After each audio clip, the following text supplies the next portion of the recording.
ಆಯುವ ಜನಕ ಆದವರನ್ನು ಭಾಗ್ಯವನ್ನ ಯೋಗ್ಯತೆನ ಭಗವಂತ ಮಹಾಗಣೇಶ ಕೊಡಬೇಕಂತ ಮಹಾಗಣಪತಿಗೆ ಮನಸಾಷ್ಟ ಪ್ರಾರ್ಥನೆ ಮನಸಾಷ್ಟ ಪ್ರಾರ್ಥನಾ ಸಮರ್ಪಯಾಮಿ.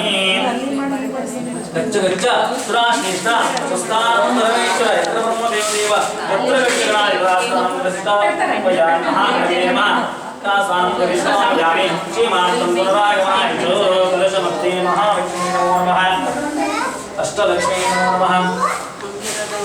ओम हिरण्यवर्णाकर्णी सुवर्णरजस्वजा गंगा हिरण्मयी लक्ष्मीं जातवेदो महावः तामहावः जातवेदो लक्ष्मीं वदामि यस्यां हिरण्यमिन्दे यमरामसंयुताहं न क्रोधो न जमासरे न लोभो न श्रावतिः भौतिकज्ञानं भक्तानां शेषोऽहं जवे सदा अस्मिन् कलशे ओं पूर्णाय नमः तत्त्वायामि ब्रह्मणा नमानाथ राजा अस्ति जमानो विद्ये अहे नमः पूर्णे भगवानाय पूर्णाय नमः ब्रह्मावायामि ब्रह्मावायामि स्वावरणं भूस्वावरणं स्थापयामि पूजयामि महालक्ष्मी नमो नमः.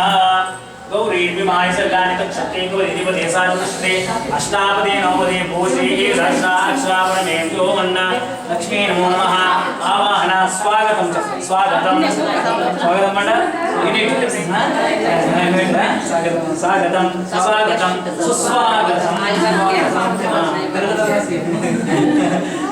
सुस्वागतं अर्घ्यं पाद्यं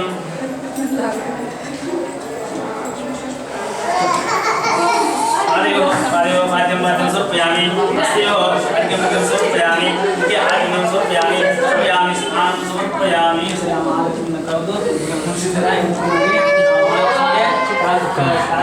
ನೀರು ಕೈ ತೊಳೆಯಲಿಕ್ಕೆ ನೀರು ಮುಖ ತೊಳೆಯಲಿಕ್ಕೆ ನೀರನ್ನು ಕೂಡ ಕೊಟ್ಟಿದ್ರೆ ಆ ಮಹಾಲಕ್ಷ್ಮಿ ಸಂಪೂರ್ಣವಾಗಿ ಬಂದು ಆಹ್ವಾನ ಆಗಿದ್ಕೊಂಡು ನಿಮ್ಮ ಮನೆಯನ್ನು ಉದ್ಧಾರ ಮಾಡ್ಕೊಡ್ಬೇಕು. ಯಾಕಂದ್ರೆ ಲಕ್ಷ್ಮೀ ವಸತಿ ಜಿಪ್ಪಾಗಲೇ ಅಂತ ಅಂದ್ರೆ ಮಾತಲ್ಲಿ ಲಕ್ಷ್ಮಿ ಇದೆ ಅಂತ, ನಾಲಿಗೆ ಲಕ್ಷ್ಮಿ ಇದೆ ಅಲ್ವಾ.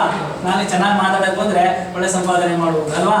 ಹಾಗೆ ಲಕ್ಷ್ಮೀ ವಸತಿ ಜಿಪ್ಪಾಗ್ರೆ ಆ ಲಕ್ಷ್ಮೀ ಕಟಾಕ್ಷ ಸಂಪೂರ್ಣವಾಗಿ ಅಂತಂದ್ರೆ ಖಂಡಿತವಾಗಿ ಕೂಡ ನಮ್ಗೆ ಒಳ್ಳೆ ಉತ್ತಮವಾದ ಇದು ಸಿಗ್ತದೆ ಈಗಿನ ಇದಕ್ಕೆ ಅಲ್ವಾ. ಅದಕ್ಕೆ ಲಕ್ಷ್ಮಿ ಸಂಪೂರ್ಣವಾಗಿ ಆಹ್ವಾನ ಆಗಿದ್ಕೊಂಡು